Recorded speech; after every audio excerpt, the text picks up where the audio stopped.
Think you know everything there is to know about Christmas? Turns out there are some facts about the wise men and the manger scene you may not realize.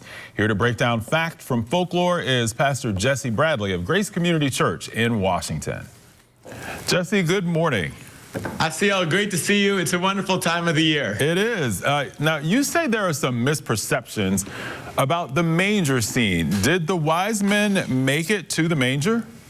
That's a great question. You know, I think around the world, there's mangers in homes in every nation, and we celebrate so much. When you think about the wise men, they've traveled from afar, but did they make it on time? It doesn't appear to be, because Herod already is aware of the birth of Jesus, and in addition, we often think 3 wise men. But how do we come up with that conclusion?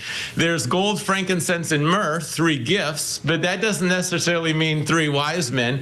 And we also have that song, when you think of traveling afar, and we 3 kings of Orient are westward leading, still proceeding, guide us to that perfect light.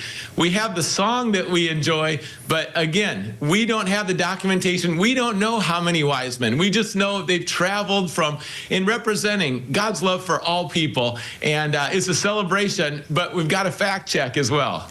I was going to ask you, were the 3 kings the same as the wise men? And apparently they are in what you just said.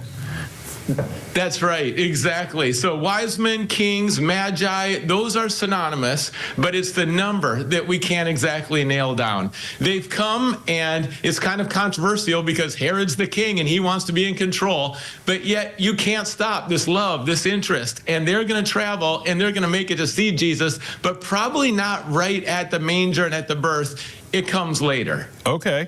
Were there animals in the manger when he was born? Animals are definitely involved overall. We don't know if Mary rode on a donkey or camel.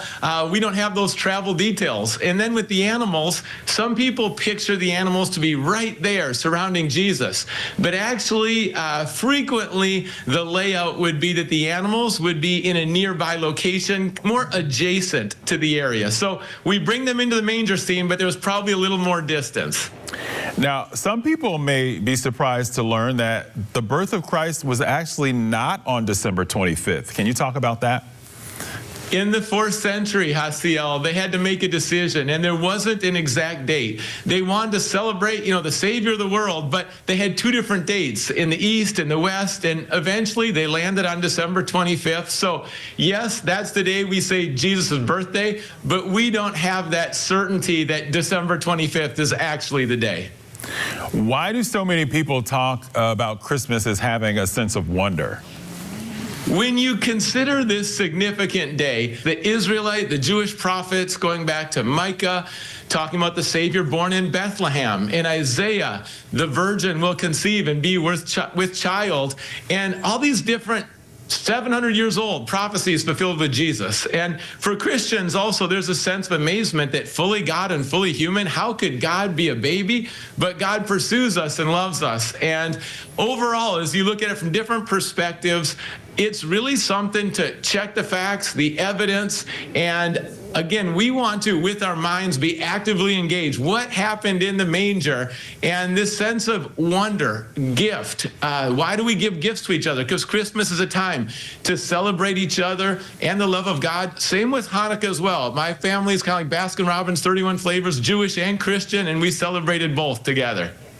So there's gifts to be given all around, kind of like the gift of the Christ child to the world. It's all kind of wrapped together in one.